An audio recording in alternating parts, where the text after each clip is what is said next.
Hello everyone, welcome to the new word with I thinking. तो दोस्तों, आप कम समय में मैक्सिमम पूरा केमिस्ट्री रिवाइज करना चाहते हैं, है ना। तो ये आपके लिए वीडियो है। ये हम आज जेई 2025 का जो 23 जनवरी को पेपर हुआ था सेकेंड शिफ्ट, उसका हम पूरा डिस्कशन करेंगे। वैसे जनवरी में जितने शिफ्ट हुए हैं सबका हम डिस्कशन करने वाले हैं विद डिटेल सॉल्यूशन। तो ये आपको ये बोल सकते हो कि कम समय में आप अच्छे से चीज़ों को रिवाइज करना चाहते हो, मैक्सिमम चीज़ों को रिवाइज करना चाहते हो, तो ये बेस्ट तरीका है। ठीक है, ये तरीका है जिससे आप सभी चीज़ों को कम समय में पूरा डिटेल सॉल्यूशन के साथ रिवाइज कर सकते हो। तो इसमें हम पूरा चीज़ डिस्कस करेंगे। आइए स्टार्ट करते हैं। एक एक सॉल्यूशन से स्टार्ट करते हैं ना, मतलब एक एक क्वेश्चन से स्टार्ट करते हैं पूरा डिटेल सॉल्यूशन। तो पहला क्वेश्चन आपके सामने रहा ये। इसमें बोला है given below are the atomic number of the group 14 element. ठीक है, the atomic number of group 14 element with lowest melting point. तो ये तो डायरेक्ट एनसीईआरटी से ही आ गया।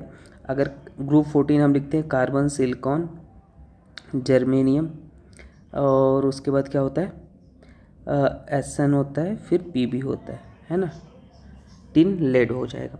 लेकिन अगर हम मेल्टिंग पॉइंट का ऑर्डर अगर लिखना चाहेंगे तो ये देखो दोस्तों, एक्सपेरिमेंटल डाटा है, ये आपको याद रखना है। कार्बन का होता है, फिर सिलिकॉन का होता है, फिर जर्मेनियम, फिर लेड हो जाएगा और फिर टिन हो जाएगा। ठीक है, तो इसमें आपको जब जो सबसे लोवेस्ट मेल्टिंग पॉइंट होता है वो किसका हो जाएगा, वो आपके पास एस एन का हो जाएगा। ठीक है, ये आप याद रख लेना। तो बस ये ऑर्डर रहा। और इसका एटॉमिक नंबर आप देखोगे तो इसका एटॉमिक नंबर क्या होता है, 50 होता है। कार्बन का तो आपको पता ही है, कार्बन का आपके पास एटॉमिक नंबर की बात करें तो 6 हो जाएगा। सिलिकॉन का अगर देखोगे तो एटॉमिक नंबर 14 होता है।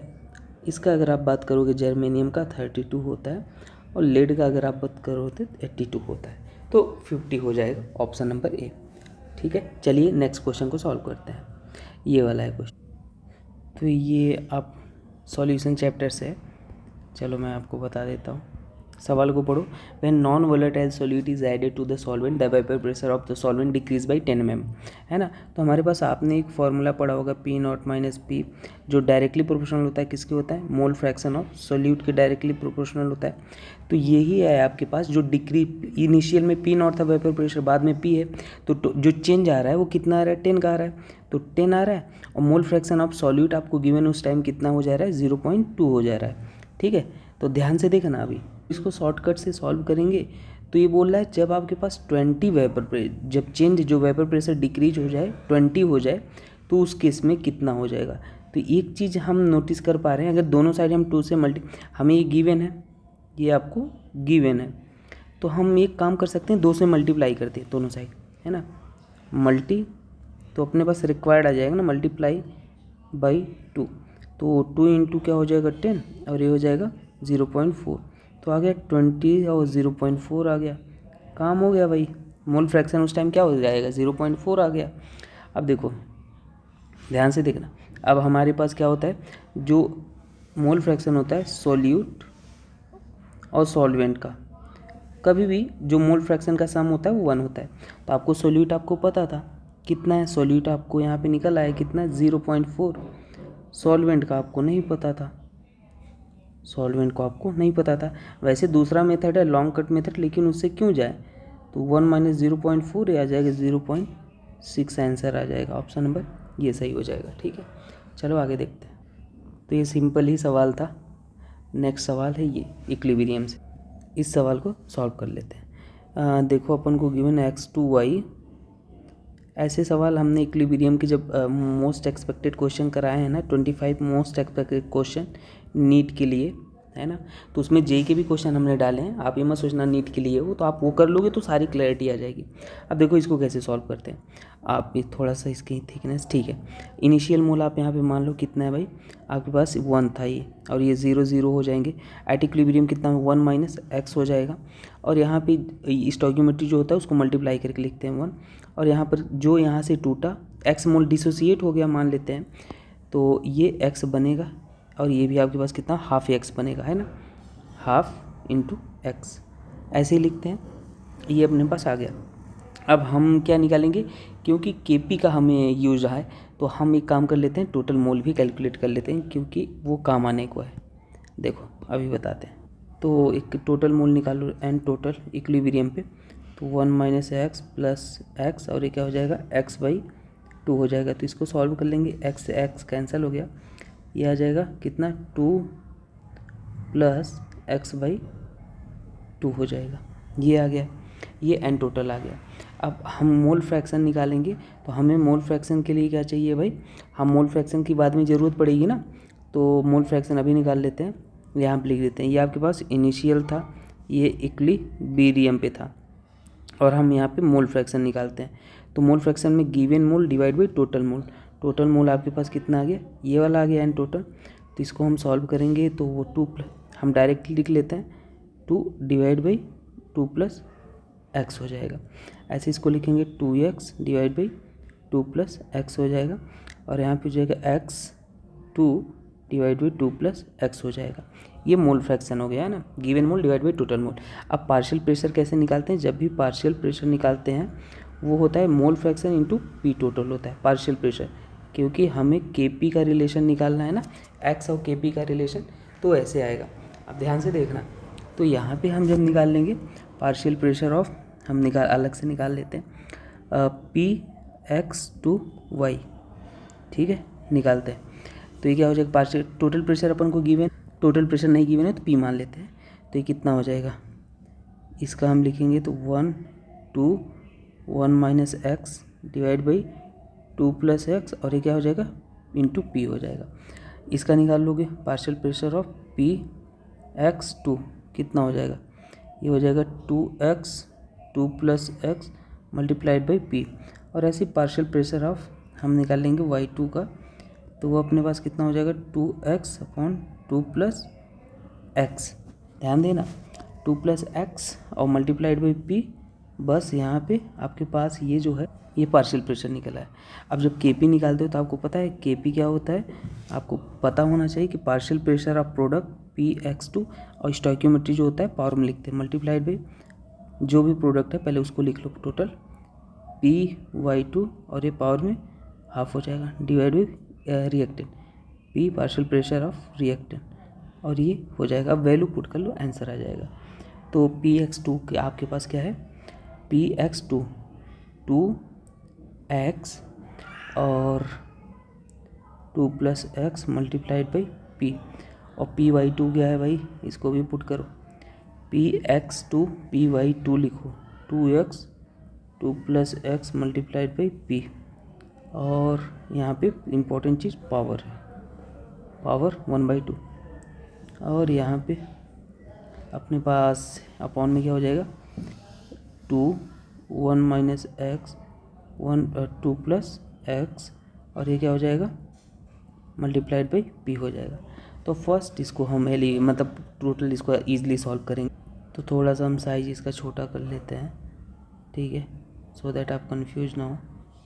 इधर हमने और छोटा कर लें, इधर लिख देंगे, ठीक है, ये हो गया। तो ये आप देख पा रहे हैं, और इसको भी मैं थोड़ा सा स्मॉल करके इधर ही लिख देता हूँ, ठीक है। अब देखो, अब हम थोड़ा सा एक इसको अलग स्पेस पे कर लेते हैं, ये थोड़ा सा लेंदी हो जाएगा सॉल्यूशन, पर कोई बात नहीं, इजी ही क्वेश्चन है, बस आपको अप्रोच करना आना चाहिए था। अब देखो इसको सॉल्व करेंगे, तो हम इसको जब सिंप्लीफाई करते हैं, इसको हम P को अलग कर लेंगे, जो आपको दिख रहा है ना सबको अलग करके लिखेंगे, तो Kp = हो जाएगा। हम पूरा इसको सिंप्लीफिकेशन कर रहे हैं, तो x और वो क्या हो जाएगा 1 प्लस x/2 कॉमन कर लिया अपन ने, और इंटू P, ये हो गया। अब थोड़ा सा आप कैलकुलेट इसको करना, मैं वहाँ पे जगह नहीं है तो मैंने कॉमन करके आपको बता दिया है, 2 और P हो जाएगा। ये हमने क्या किया, हाफ लिख लिया, और ये आप समझ पा रहे हैं ना, इसको हाफ लिखा, और ये डिवीजन में हम इसको क्या लिख लेते हैं 1 माइनस एक्स, सब में कॉमन करके 2 कैंसिल कर दिया है, और यहाँ पे P हो गया। अब इसको हम यहाँ पे जब सॉल्व करेंगे Kp क्या हो जाएगा, थोड़ा अब ईजी, x 1 माइनस एक्स, ये थोड़ा लेंदी क्वेश्चन होता है, 2 1 प्लस x/2, पर आप मैथ के स्टूडेंट हो तो लेंदी क्या ही है, इसको अलग कर लिए यहाँ पे। अब x बहुत स्मॉल है, x टू बी वेरी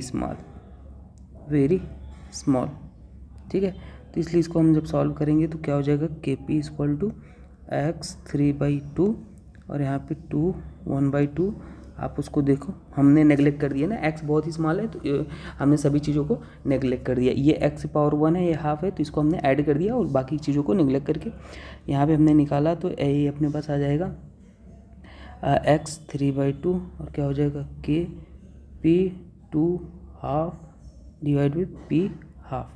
तो फाइनल आंसर अपने पास ही आ जाएगा, x = हो जाएगा k² P2 divide by P और यहाँ पे 1/3, तो 1/3 हो जाएगा। तो ऐसा कोई ऑप्शन गिवन है x kp, तो kp² है, ऑप्शन नंबर 1 ही सही है। ठीक है, तो ये थोड़ा लेंदी क्वेश्चन था पर आपको डरना नहीं था। ऐसे क्वेश्चन मैं कहूँगा अगर एग्ज़ाम में ना हो ना तो इसको लास्ट में अटेम्प्ट किया करो, क्योंकि ये टाइम टेकिंग होते हैं। चलो नेक्स्ट देखते हैं। ये तो सिंपल इन्फॉर्मेशन बेस्ड था। तो देखो जो ब्रोंज होता है, ब्रोंज गिवन है, इसमें क्या होता है कॉपर टिन होता है ऐसा। ब्रास जो होता है उसमें क्या होता है कॉपर जिंक होता है। यूके सिल्वर, मेटलर्जी का क्वेश्चन आ गया, कॉपर निकल होता है। ठीक है, स्टेनलेस स्टील क्या होता है, स्टेनलेस स्टील जो होता है उसमें होता है आयरन, क्रोमियम, निकिल, कार्बन होता है। तो ऑप्शन नंबर मैच कर लो, कौन सा मैच कर रहा है आपका वही सही हो जाएगा। चलो आगे देखते हैं। हम नेक्स्ट है ये, तो जो बोला जो स्टेटमेंट, अ प्लॉट आपको बोला है म्यू है ना, frequency versus atomic mass is a straight line. तो देखो मैं आपको बताता हूँ, जो एटॉमिक मास का प्लॉट होता है, एटॉमिक मास मोजले का जो ग्राफ आपने पढ़ा होगा ना पीरियोडिक में, फ्रिक्वेंसी, तो ऐसे नहीं होता, कुछ यूँ होता है ऐसा, स्ट्रेट लाइन तो नहीं होता। और अगर एटॉमिक नंबर आप एटॉमिक मास का ये हो गया, एटॉमिक नंबर आप देखते हो एटॉमिक नंबर का, तो ये हो जाता है। ठीक है, तो दोनों स्टेटमेंट फॉल्स है, स्ट्रेट लाइन तो नहीं होता भाई। और प्लॉट फ्रिक्वेंसी और एटॉमिक नंबर का क्या होता है, स्ट्रेट लाइन होता है। ठीक है, ठीक है, तो आपको जो दूसरा स्टेटमेंट गिवन है वो बोला है mu versus Z, under root देना चाहिए। हमें क्या पता है, under root mu versus Z जो होता है वो स्ट्रेट लाइन होता है, वो स्ट्रेट लाइन है। समझ आया? तो ये करेक्ट है, ये इनकरेक्ट है, तो दोनों स्टेटमेंट फॉल्स हैं। तो वो first and second is false. और मोजले का जो इक्वेशन था वो क्या था, म्यू इक्वल टू जो आता है ये भी याद रख लो, under root Z Z minus B, Z atomic number. चलो आगे देखते हैं। तो देखो ये वाले क्राइटेरिया को आप कैसे देखते हो, स्पॉन्टेनियस होने के लिए जो डेल्टा जी होता है वो लेस देन आपके पास 0 होना चाहिए स्पॉन्टेनियस के लिए। ठीक है, बस ये कंडीशन। तो आपका कौन सा, और हमें पता है delta G equal to formula होता है delta H minus T into delta S. तो आप ऐसी वैल्यू पुट करो कि डेल्टा जी क्या होना चाहिए, लेस देन 0 होना चाहिए। तो आपके पास जो ऑप्शन यहाँ पे सही हो जाएगा एक्चुअल में, ए और डी तो कभी नहीं हो सकता। ठीक है, हाँ बी अगर देखोगे, ऑप्शन नंबर बी हम चेक करते हैं, तो डेल्टा एच आपके पास पॉजिटिव है। समझना, डेल्टा एच अगर आपके पास पॉजिटिव है और आपके पास एस भी पॉजिटिव है, ठीक है, और लो टेम्परेचर है, तो भाई लो टेम्परेचर ये लो हो गया और ये पॉजिटिव हो गया भाई, तो आपके पास ये जो ओवरऑल वैल्यू क्या आ जाएगी, स्पॉन्टेनियस आ जाएगा। चलो सही है। और यहाँ पे ये नेगेटिव हो गया, नेगेटिव हो गया, तो ओवरऑल वैल्यू जो आप पुट करोगे तो ये डेल्टा सी ग्रेटर देन 0 हो जाएगा। तो बी है और सी दोनों सही है, बी और सी दोनों सही है भाई, दोनों सही है। तो ऑप्शन नंबर कौन सा सही हो जाएगा, बी और सी सही है इसमें, तो ऑप्शन नंबर ये सही हो जाएगा। ठीक है, चलो आगे देखते हैं। इजी सवाल है। देखो ये क्या बोल रहा है कि pH of water is 7 at 25 degree Celsius, if water is heated to 80 degree Celsius it's pH will. तो जो आपके पास pH होता है भाई, है ना, pH होता है, तो वो टेम्परेचर के साथ क्या होता है, ध्यान से pH प्लस pOH जो आप निकालते हो ये 14 आता है, या 25 डिग्री सेल्सियस आता है। pH प्लस pOH जो होता है वो 12 आता है 90 डिग्री सेल्सियस पे, है ना, तो कहीं ना कहीं टेम्परेचर डिपेंडेंट है। तो आपके पास जो आयनिक प्रोडक्ट ऑफ वाटर होता है के, वो डायरेक्टली होता है टेम्परेचर के। ठीक है, टेम्परेचर बढ़ाओगे तो KW वाटर इंक्रीज हो जाएगा, और अगर KW आपके पास वाटर इंक्रीज हो रहा है तो जो डिग्री ऑफ डिसोसिएशन होता है वो भी आपके पास क्या हो जाएगा, इंक्रीज हो जाएगा। डिग्री ऑफ डिसोसिएशन क्या हो जाएगा, डिग्री ऑफ इसको मैं डिग्री ऑफ डिसोसिएशन लिखता हूँ, डायरेक्टली डिग्री ऑफ डिसोसिएशन वो भी क्या हो जाएगा, इंक्रीज हो जाएगा। और अगर वो इंक्रीज हुआ तो हेंस हम बोल सकते हैं भाई पीएच एंड पीओएच ये क्या हो जाएगा, डिक्रीज हो जाएगा। तो बस सिंपल सा सवाल था, क्योंकि हमें पता है आप अल्फ़ा की वैल्यू नहीं, अल्फ़ा पे हम नहीं जाते हैं, मैं कहूँगा सिंपल सी बात है, आप इसको याद रख लो, ठीक है यहाँ से। और ये जो आयनिक प्रोडक्ट होता है H+ और OH- क्या होता है 10⁻⁴ होता है, इसी को हम बोलते हैं कि W। तो ऑप्शन नंबर सेकंड सही हो जाएगा। चलो आगे बढ़ते हैं। ये क्या बोला, alpha helix and beta pleated seat structure of protein associated with. तो भाई जो अल्फ़ा हेलिक्स होता है, अल्फ़ा हेलिक्स है ना, और बीटा हेलिक्स जो होता है, बीटा प्लेटेड सीट जो होते हैं है ना, वो किससे बिलोंग करते हैं, ये जो दोनों हैं वो बिलोंग करते हैं भाई सेकेंडरी स्ट्रक्चर ऑफ प्रोटीन से, belong secondary structure of protein. तो ये इंफॉर्मेशन बेस्ड क्वेश्चन था, और जहाँ पे हाइड्रोजन बॉन्ड भी होता है, ठीक है। तो ऑप्शन नंबर कौन सा सही हो जाएगा, सेकेंडरी स्ट्रक्चर। चलो नेक्स्ट क्वेश्चन देखते हैं। नेक्स्ट क्वेश्चन रहा ये पहला, अगर ए वाला ऑप्शन चेक करोगे तो क्या हो जाएगा, Fe और O4 2- है। तो यहाँ पे आयरन कितने ऑक्सीडेज, X माइनस हम तो कहेंगे 8 और -2, X = कितना आ गया +6। तो आयरन अगर देखोगे तो आयरन कितने में Fe+6 है, और इसका हम इलेक्ट्रॉनिक कॉन्फ़िगरेशन के टर्म्स में देखेंगे तो आर्गन 18 हो गया, और 3d6 तो बाहर निकल गया, 3d6 बाहर सॉरी 4s2 और 3d6 होता है, S से 2 चला गया और D से 4 चला गया, तो आपके पास 2 यहाँ पे D में बच जाएंगे, ठीक है। अब B वाला देख लेते हैं। B वाला देखेंगे तो MnCN6 3- तो यहाँ पे इसका X मान लो, साइनाइड का -1 तो -6 -3, X = +3 हो जाएगा। Mn कितने में है, +3 में है, तो हम डायरेक्टली लिख लेते हैं, आर्गन तो अंडरस्टूड है। 3d2 क्या होता है, 3d 4s2, S में से दोनों चले गए और D में से एक चले गए, 3d4 डायरेक्ट आर्गन रहेगा ये, है ना। C वाला आप देख लो, FeCN6 3-, तो यहाँ पर भी अगर आयरन का आप निकाल ही लोगे तो Fe3+ ही आएगा। तो Fe3+ का आप निकालोगे तो कितना हो जाता है 3d5। इसका भी 2 इलेक्ट्रॉन S से और एक आपके D से चले जाएंगे। क्रोमियम का निकालो, D वाला CrO, भाई ये खतरनाक स्ट्रक्चर, इसको देखो, इसको हम निकालेंगे ऐसे, Cr2 है। तो यहाँ पे अगर Cr वाले स्ट्रक्चर में हम देखेंगे तो क्रोमियम आप ऐसे सोचो कि क्रोमियम आपके पास है, ऑक्सीजन है, तो ऑक्सीजन क्रोमियम कौन ज़्यादा इलेक्ट्रॉनिक, इसके ऊपर माइनस होना आएगा, लेकिन 2 क्रोमियम है तो -2 आ जाएगा, +2 आ जाएगा, तो सिंपल ऐसे वाटर न्यूट्रल लिगेंड है, तो ये आपके पास 0 हो जाएगा। तो क्रोमियम का भी अपने पास +2 हो जाएगा, और +2 हो जाएगा तो यहाँ पे 3d4 हो जाएगा। अब ई वाला देखेंगे, NiF6 2-, तो ये X -6 -2, X बराबर कितना हो जाएगा +4, तो निकल कितने में आ जाएगा +4, और निकल +4 में है तो 3d8, 4 इलेक्ट्रॉन बाहर निकल जाएंगे। तो बस अब मैच करा लो आपका कौन सा ऑप्शन सही दिख रहा है। तो मेरे हिसाब से तो D4 कॉन्फ़िगरेशन किस में दिख रहा है, which in metal ion has D4 configuration. तो D4 आपको यहाँ पे दिख रहा है, एक Ni4B Mn में दिख रहा है D4 कॉन्फ़िगरेशन, और आपको इसमें दिख रहा है D वाले में, मतलब क्रोमियम में, ये वाले में B और D में दिख रहा है। तो ऑप्शन ये सही हो जाएगा। चलो आगे बढ़ते हैं। तो देखो थोड़ा सा क्वेश्चन आपको नहीं दिख रहा होगा, पर 0 ऑर्डर का ग्राफ पूछा है। तो 0 ऑर्डर का ग्राफ कैसे निकालेंगे, देखो हमें पता है अगर एक कोई रिएक्शन है A से P हो रही है, 0 ऑर्डर है, तो हम क्या लिख लेंगे, रेट क्या लिखते हैं कि, क्योंकि A⁴ अगर 0 लिखोगे तो उसकी वैल्यू 1 ही हो जाएगी, तो R = K ही आएगा, ठीक है। अब इसका इंटीग्रेटेड रेट लॉ निकालते हैं, तो AT बराबर क्या आता है, A0 - KT, आपको जस्ट याद होना चाहिए, ठीक है।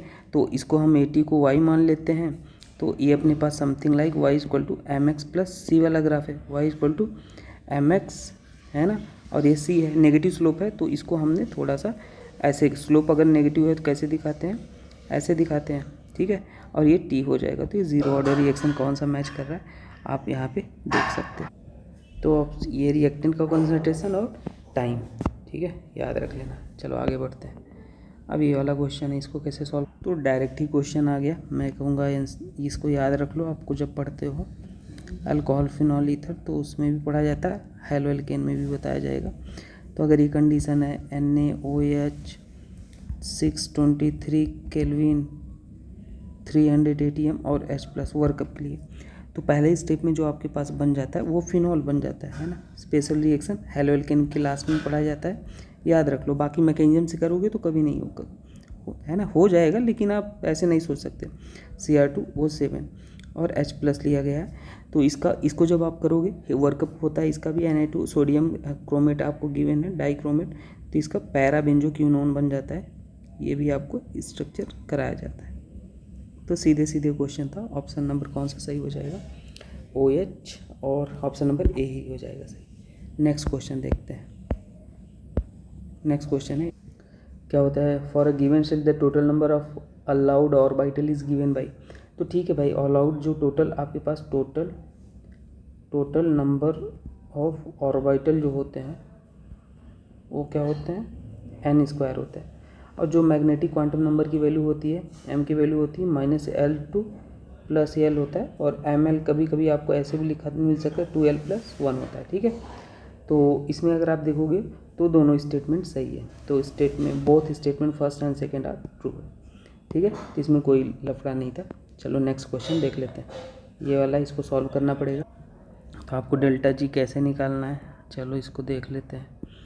देखो जो डेल्टा जी का फॉर्मूला होता है, कलर दूसरा लेना पड़ेगा मुझे। देखो जो डेल्टा जी का फॉर्मूला होता है, डेल्टा जी नॉट स्टैंडर्ड हो गया, अगर नॉट हमने लगा दिया तो ई नॉट होता है ना। तो अब ये ऑप्शन से आपको चेक करना पड़ेगा, state which one of the following cells give the most negative value of G. Negative value of G कौन सा सेल देगा भाई। तो देखो हम ऑप्शन नंबर अगर 1 को चेक करेंगे तो हम आपको इन शॉर्ट आपको बताएंगे। देखो लेफ्ट साइड क्या होता है, ऑक्सीडेशन, हमेशा ऐसे याद रख लो, लोन, है ना, सब कोई बताता है, मैं भी आपको बता दिया। लेफ्ट साइड ऑक्सीडेशन होता है, एनोड होता है, नेगेटिव होता है, एनोड होता है और ऑक्सीडेशन होता है, और ये लेफ्ट साइड, ठीक है। बाकी इसका उल्टा कर देना राइट साइड के लिए। तो अगर ऑप्शन नंबर फर्स्ट में हम आपको देखेंगे जिंक, और ये जिंक से जिंक 2+ जा रहा है, ऑक्सीडेशन और रिडक्शन हो रहा है सिल्वर का। तो वहाँ पे हम अगर ई नॉट निकालते हैं, तो ई नॉट कैसे निकालते हो ध्यान देना, SRP of cathode minus SRP of anode. मतलब अगर SRP वैल्यू, ऐसे याद रखो, SRP value standard reduction potential ज़्यादा है तो उसको कैथोड बोलते हैं, और SRP वैल्यू कम है तो उसको एनोड बोलते हैं। और जो ई नॉट निकालते हैं वो क्या होता है, SRP of cathode minus SRP of anode होता है डायरेक्ट। तो यहाँ से आप डायरेक्ट निकाल लोगे कैथोड। तो यहाँ से जिंक 2+ जा रहा है, ये ऑक्सीडेशन जा रहा है। तो आप देखोगे जो पहले वाले ऑप्शन में जिंक से जिंक 2+ जा रहा है, जिसका हो रहा है ऑक्सीडेशन, यहाँ पे हो रहा है ऑक्सीडेशन। ये SOP गिवन, हमें चाहिए क्या, SRP। तो SRP के लिए हमें जिंक से जिंक 2+ से जिंक में जाना पड़ेगा, हम बैलेंस नहीं कर रहे हैं ना, जिंक 2+ में जाना पड़ेगा। और आपको जो दे रखा है वहाँ पे वो क्या दे रखा है, -0.76 दे रखा है, वैल्यू -0.76 दे रखा है ना।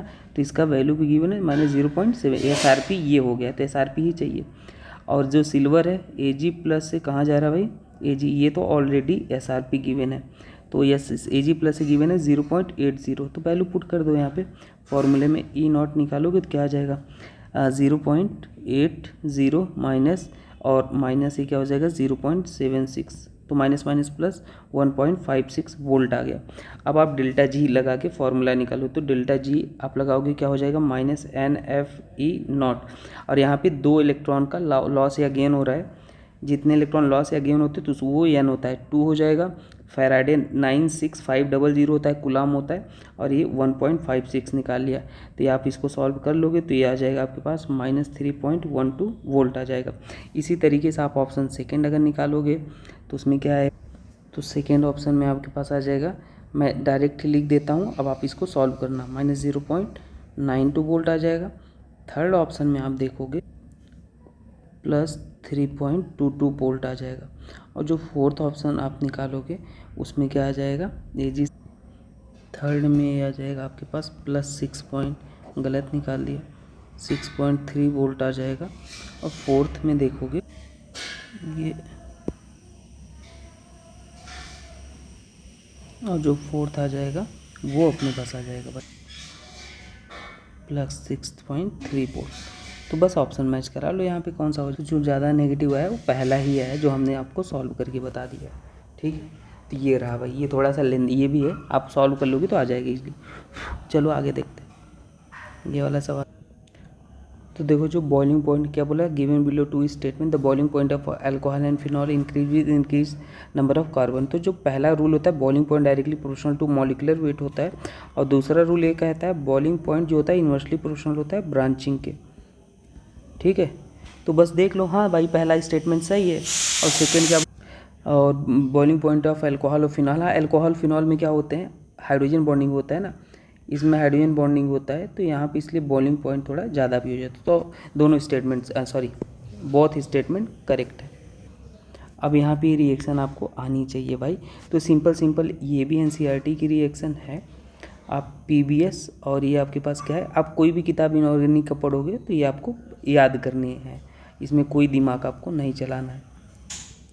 फिर इसमें अगर आप H2 सल्फ्यूरिक एसिड डाल देते हो तो आपके पास PbSO4 बनता है। जब आप प्रैक्टिस किए रहोगे तो ये चीज़ें ईजी हो जाएंगी। और अमोनियम एसीटेट डाल दोगे इसमें, अमोनियम एसीटेट, ये जब आप डाल दोगे तो यहाँ पे PbCrO4 मिल जाएगा, जो कि येलो पीपीटी होता है, येलो पीपीटी होता है। तो सब कुछ आप यहाँ पे मैच करा लो, तो ऑप्शन नंबर ये सही हो जाएगा। चलो आगे बढ़ते हैं। तो ओजोनोलिसिस कराना है भाई, आइसोमर गिवन है तो ओजोनोलिसिस बस तोड़ दो भाई, इसको तोड़ा यहाँ ऑक्सीजन लगाए, इसको तोड़ा यहाँ ऑक्सीजन लगाए। तो एक मैं आपको करके बता देता हूँ, बाकी आप तोड़ के जोड़ लेना, सिंपल है। अगर आप इतना नहीं आता ओजोनोलिसिस तो वीडियो डली है छोटी छोटी, आप उसको देख लेना। ऑर्गेनिक 0 से पढ़ा है, उसको देख लेना। तो यहाँ पे तोड़ा ऐसे, यहाँ पे तोड़ा ऐसे। अब दूसरे पेन से हम लिख लेते हैं। तो देखो डबल बॉन्ड ऑक्सीजन आ जाएगा यहाँ पे, फिर ऐसे ऐसे ऐसे, बस गुमराह करने के लिए आपको डराएगा, बाकी कुछ नहीं है। ये हो गया। फिर ये अपने पास ऐसे ऐसे ऐसे, और यहाँ पे ये ऐसे, और फिर हम आ गए यहाँ पे डबल बॉन्ड, फिर ऐसे गए भाई, फिर यहाँ पे आ गए डबल बॉन्ड। तो ये आपके पास H है, ये भी आपके पास H है, बस हो गया। 2 कीटोन है 2 एल्डिहाइड। तो एक चीज़ नोटिस करो, ये दोनों कीटोन के बीच में एक मिथाइल ग्रुप आ रहा है। किस में आ रहा है, दोनों कीटोन के बीच में मिथाइल ग्रुप। तो ये आ रहा है, दोनों 2 कीटोन है, इसके बीच में मिथाइल ग्रुप आ रहा है, एक ही। तो पहले वाले का पकड़ में आ गया भाई, कौन सा हो जाएगा, पहले वाला का ये हो गया। ऐसे ही आप सभी को तोड़ो और जोड़ो, तोड़ो जोड़ो और तोड़ो जोड़ो, तो ऑप्शन कौन सा हो जाएगा, मैच ऑप्शन हो जाएगा, ये हो जाएगा, ठीक है। सबको आप चेक कर लो चाहे तो। चलो नेक्स्ट देख लेते हैं। तो ये वाला भाई जो आपको इससे दिख रहा है स्टेटमेंट फर्स्ट की अगर अपन बात करें, तो यहाँ पे जो के इक्विलिब्रियम आपको दिख रहा है वो कितना है, 2280, ये HCHO के लिए है, ठीक है। और के इक्विलिब्रियम अगर हम लिखेंगे तो 2000 है, ठीक है। ये क्लोरल के लिए है, ये किसके लिए है, क्लोरल के लिए। तो यहाँ भी भाई जो अपने पास के इक्विलिब्रियम होता है वो ग्रेटर देन 1 होता है, क्योंकि HC जो आपके पास HCHO होते हैं एंड क्लोरल होते हैं, वो क्या होते हैं, बहुत ज़्यादा। इसको आपको मैं कहूँगा याद रख लो, ये थोड़ा हायर केमिस्ट्री में आ जाता है, तो आपको ज़्यादा पढ़ने की ज़रूरत नहीं है। क्लेडन में ये डाटा गिवन है, तो बहुत स्टेटमेंट करेक्ट है। चाहे तो आप ये क्वेश्चन को स्किप भी कर सकते थे अगर आपके दिमाग से आउट ऑफ था तो। फिलहाल के लिए अभी के लिए जान लो। चलो आगे देखते हैं। तो the ascending order of relative rate of solvolysis, solvolysis जब भी आपको ऑर्डर पूछता है तो डायरेक्टली आपको देख लेना है stability of carbocation, stability of carbocation, simple सी बात है। सॉल्वोलिसिस जब से आपसे पूछे तो स्टेबिलिटी ऑफ कार्बोकैटायन देख लो यार, ये बेसिकली SN1 से रिलेटेड होता है। तो आप देखो यहाँ पे इसको निकाल लोगे, ये आ जाएगा। सबसे पहले कार्बोकैटायन तो बनाओ आप, और किसी को ऑर्गेनिक पढ़ने में प्रॉब्लम होती है तो मेरा GOC का पहला लेक्चर देख लो। ज़िंदगी में अगर ऑर्गेनिक में प्रॉब्लम है ना तो आप प्रॉब्लम दूर हो जाएगा, उसका सीक्रेट आपको वहाँ पे बताया गया है, कनेक्टिविटी क्या होनी चाहिए। तो यहाँ पे दो बेंजीन है, तो दो एक कार्बोकेटायन दोनों बेंजीन से स्टेबलाइज है, तो बेंजीन से ज़्यादा तो स्टेबल कोई होता नहीं, दो एरोमेटिक कंपाउंड है तो सी हो जाएगा। और यहाँ पे देखोगे तो आपके पास रेजोनेंस स्टेबलाइज है, एक्सटेंडेड रेजोनेंस है, तो इसलिए बी हो जाएगा। और ए में देखोगे तो हाइपर कंजुगेशन, आप ये वाला भी बना लो। यहाँ पे CH3 3 और एक 4 अल्फा हाइड्रोजन है। और यहाँ पे देखोगे आप 3 2 5 2 7 अल्फा हाइड्रोजन है। अल्फा हाइड्रोजन क्या होते हैं? sp3 कार्बन के बगल sp2 कार्बन के बगल sp3 कार्बन से जुड़े हाइड्रोजन को अल्फा हाइड्रोजन बोलते हैं। तो ज़्यादा अल्फा हाइड्रोजन आ गया, तो उसके बाद अपने पास कौन हो जाएगा? ए हो जाएगा, और फिर हो जाएगा डी हो जाएगा। तो बस ऑप्शन मैच करा लो, कौन सा हो जाएगा? CBAD ऑप्शन नंबर ये सही हो जाएगा। नेक्स्ट क्वेश्चन चेक करते हैं, ये वाला देख ले। तो ये भी क्वेश्चन आपको बहुत ही फेमस क्वेश्चन है, कराया ही जाता है जब आप राउल्ट लॉ पढ़ते हो, ठीक है। तो हम पहले क्या गिवन है? Consider binary solution of 2 volatile liquid 1 और 2, ठीक है, 1 और 2। तो पहले वाले के लिए अगर हम प्रेशर निकालते हैं P total into mole fraction of first, और दूसरे वाले के लिए अगर हम निकालते हैं, या इसी को आप क्या मान लो P01 है ना, और ये क्या हो जाएगा? X1। ये अपन ने पार्शियल प्रेशर लिखा है, वही फार्मूला हम अप्लाई कर लेते हैं सॉल्यूशन चैप्टर में। P0 है ना, vapour pressure of pure volatile component, और ये mole fraction of first one. तो ये अपन ने सिंपल लिख लिया है। अब देखो यहाँ पे हम क्या कर लेंगे? P टोटल डिवाइड बाई क्या हो जाएगा? X1 लिख सकते हैं, और P01 डिवाइड बाई Y1 लिख सकते हैं। हमने उसी को डायरेक्टली रिलेट कर दिया है। अब देखो यहाँ पे हम इसको क्या कर लेंगे भाई? सॉल्व कर लेंगे। P टोटल आपको पता है क्या होता है भाई? P टोटल को हम लिख सकते हैं, P टोटल आप फार्मूला पढ़े होंगे, P0A into XA plus P0B into XB। XB मतलब मोल फ्रैक्शन है। अब XA प्लस XB को जब लिखते हो तो 1 लिखते हो, तो आप XA क्या लिख सकते हो? 1 माइनस XB। इसी तरीके से XB, इसको बस रीअरेंज का सवाल था, ये करना था। तो बस यहाँ पे हम यहाँ XA को मान लिए हैं 1 और XB को मान लिए हैं 2। सॉरी, ये नाम है, ये नेम है, 1 वैल्यू नहीं है, ये क्या है? नेम है, ठीक है। तो बस हम यहाँ पे P02 लिख लेंगे कॉमन करके वहाँ पे, और ये हो जाएगा X1 P01 minus P02, rearrange कर लिया X1, और ये हो जाएगा P01 और Y1। तो इसको अपन सॉल्व करेंगे, तो ये हो जाएगा नॉट को ऊपर लिखना था, P02, और यहाँ पे हो जाएगा X1, और ये हो जाएगा P01 माइनस P02, ये हो जाएगा P01 डिवाइड बाई Y1। आप इसको सॉल्व करो अच्छे से। तो हम इसको एक काम कर लेते हैं, वर्क्स अपॉन X1 इधर लिख लेते हैं, P01 डिवाइड बाई P02, और ये क्या हो जाएगा? 1 upon Y1 plus P02 minus P01 divide by P02। ये स्लोप हो जाएगा, कंपेयर कर दोगे y बराबर mx प्लस c से, तो स्लोप अपने पास क्या निकल के आ जाएगा? P01 by P02। तो इंटरसेप्ट क्या आ जाएगा? P02 minus P01 divide by P02। बस हो गया, आप मैच करा लो जो भी मैच करे। तो इसको बस सॉल्व करना, और इसका भी सॉल्यूशन हमने कहीं ना कहीं बहुत डिटेल में कराया हुआ है ना, तो टॉप 20 क्वेश्चन या टॉप 10 क्वेश्चन में मुझे याद है, तो ये आ जाएगा। चलो आगे बढ़ते हैं। ये तो 2 बार वही हो गया क्या? 2 बार वही क्वेश्चन आ गया, कोई बात नहीं, चलो नेक्स्ट देख लेते हैं। तो consider the following reaction, the product A and B respectively. तो ये भी रिएक्शन आपको याद ही करना है। K2Cr2 पोटेशियम डाइक्रोमेट KOH के साथ रिएक्शन करेगा तो क्या दे देगा? K2CrO4 दे देगा। इसको सल्फ्यूरिक एसिड में डाल दोगे तो क्या हो जाएगा? K2Cr2O7 दे देगा प्लस K2SO4 दे देगा। ऑप्शन नंबर 3 सही हो जाएगा। चलो आगे देखते हैं ये वाला सवाल। तो देखो ये हम एंथैल्पी जब पढ़ते हैं ना, वहाँ का सवाल है। जो टोटल चेंज इन एंथैल्पी होता है ना, वो क्या होना चाहिए? वो सेम ही होता है चाहे आप कोई सी भी रास्ते से जाओ। तो आपको क्या पूछा था कि सबका वैल्यू दे रखा था, the bond dissociation enthalpy X2 calculate from the following data. ठीक है भाई, तो ये लैटिस वैसे केमिकल बॉन्डिंग में भी बताया जाता है। जैसे M सॉलिड है ना, सॉलिड से हाफ X2, और ये क्या हो रहा है? आयनिक प्रोडक्ट बना रहा है X माइनस, हमने वही लिखा है। सॉलिड्स इसको हमें गैस में बनाना है तो कौन सी एनर्जी देनी होती है? और सॉलिड सब्लिमेशन एनर्जी है ना।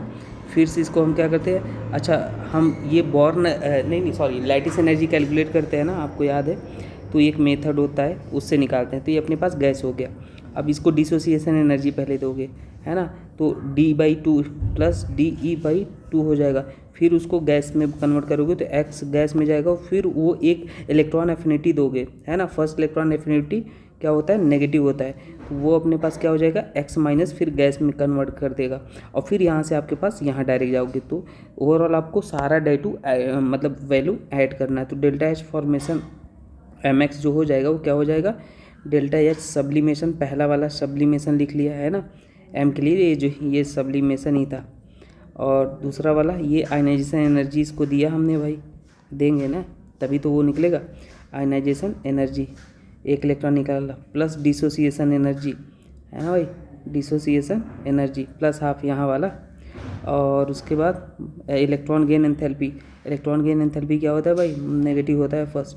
और उसके बाद फिर हमने इलेक्ट्रॉन गेन एंथैल्पी, और उसके बाद ये लैटिस एनर्जी हो जाएगा, टोटल लैटिस एनर्जी MX के लिए।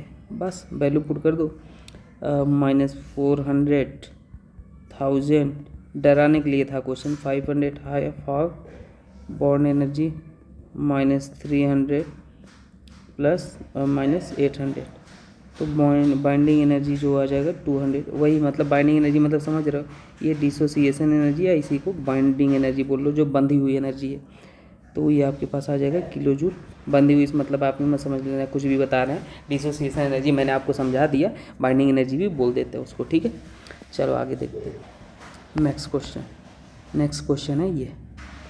तो ये मोल कॉन्सेप्ट का क्वेश्चन है। आपको क्या बोला है, 81 gram of aluminium is allowed to with react 128 gram of oxygen. जब भी दोनों के बारे में इंफॉर्मेशन हो, क्वेश्चन हो जाएगा लिमिटिंग रिएजेंट का। मैंने लिमिटिंग रिएजेंट का ट्रिक टेक्निक बता रखा है, आप वो देख लो। ट्रिक एंड ट्रिप्स का प्लेलिस्ट है, वो देख लो। आपके जो 3 घंटे की वीडियो होंगे 15 मिनट में निपट जाएंगे, वो सारे क्वेश्चन कर पाओगे। मैंने एक्सेप्शन को इंक्लूड करके ट्रिक बनाया है। तो यहाँ पे मोल निकाल लो। मोल क्या होता है, वेट अपॉन मॉलिक्यूलर वेट होता है, वेट अपॉन मॉलिक्यूलर वेट होता है। तो वेट आपको गिवन है 81, एल्युमिनियम का मॉलिक्यूलर वेट 27, कितना आ जाएगा, 3 आ जाएगा। इसका गिवन है 128 और इसका हो जाएगा 32, कितना आ जाएगा, 4 आ जाएगा। तो लिमिटिंग रिएजेंट कौन हो जाएगा, लिमिटिंग रिएजेंट निकालने का ये तरीका होता है कि जो कम वैल्यू, सबसे पहले जो मोल निकाले उसको डिवाइड कर दो स्टोइकियोमेट्री से, 4/3। अब इसमें जो कम वैल्यू है वही हो जाएगा लिमिटिंग रिएजेंट। तो इसमें से कौन सा कम हो जाएगा, ये वैल्यू कम है, तो यही हो जाएगा लिमिटिंग रिएजेंट। और जो एन फाइनल निकालते हो तो जो लिमिटिंग होता है वो पूरा ख़त्म हो जाता है, ये 0 बचेगा।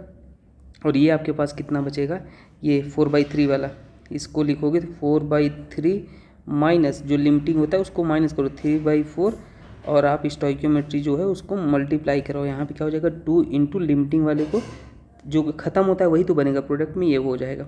तो the mass of the aluminium given, यही पूछा था, the mass of the aluminium oxide, तो ये कितना हो जाएगा, इसको निकालो। ये मोल आ गया यहाँ पे, तो 6/4, और ये मोल आ गया।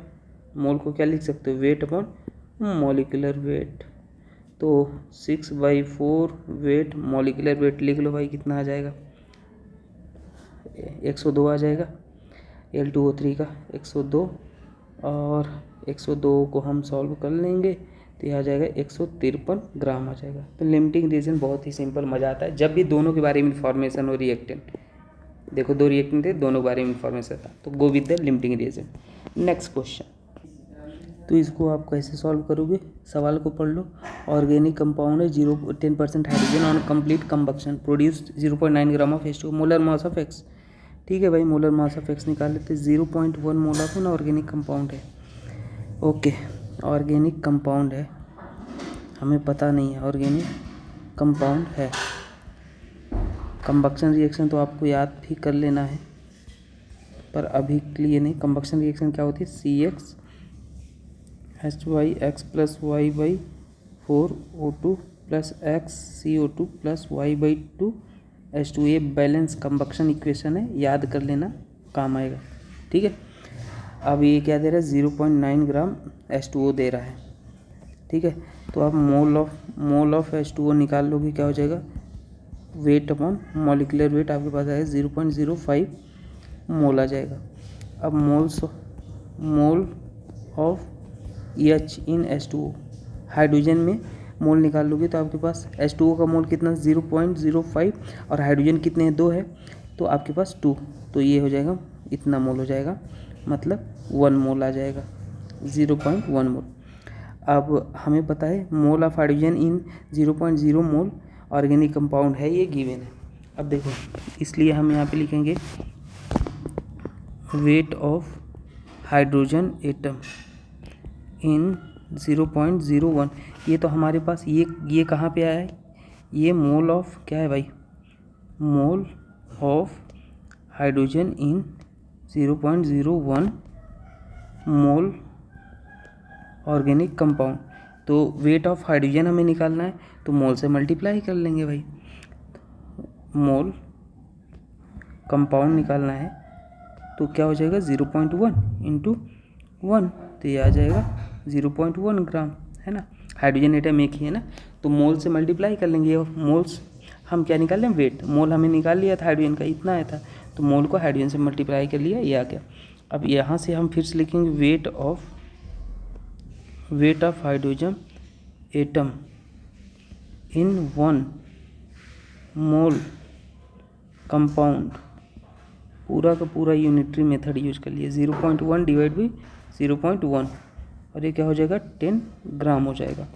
तो अब हमें पता है भाई वेट परसेंटेज ऑफ हाइड्रोजन निकालना है, तो क्या हो जाएगा weight of 1 mole compound divide by, थोड़ा सा राइटिंग में जल्दी लिख दिया, molar mass of compound, molecular weight of compound multiplied by 100 कर लोगे, ठीक है।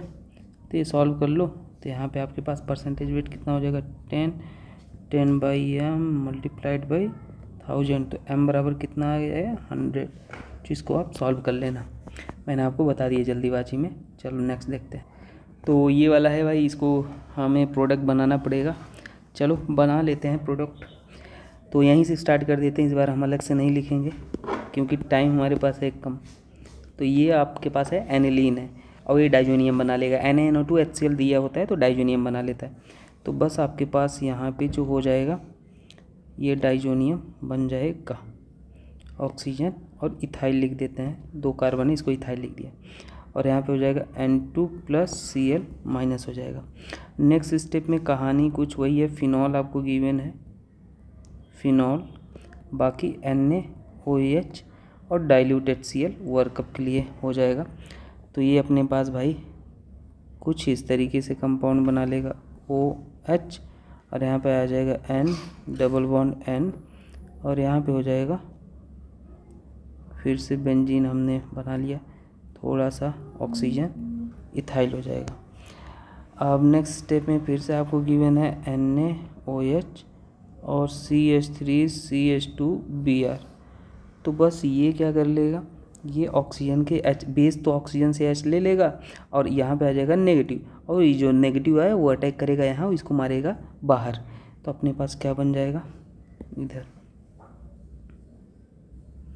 यहाँ पे ऑक्सीजन कार्बन, और यहाँ पे नाइट्रोजन, और ये हो जाएगा हैवी सवाल हो गया है, ऑक्सीजन कार्बन। तो ये भी कितना है भाई sp3, ये भी है sp3, नंबर ऑफ sp3 पूछा था, ये भी है आपके पास sp3, ये भी है आपके पास sp3। टोटल कितने आ जाएंगे आंसर, टोटल आ जाएगा 4 आंसर आ जाएगा sp3।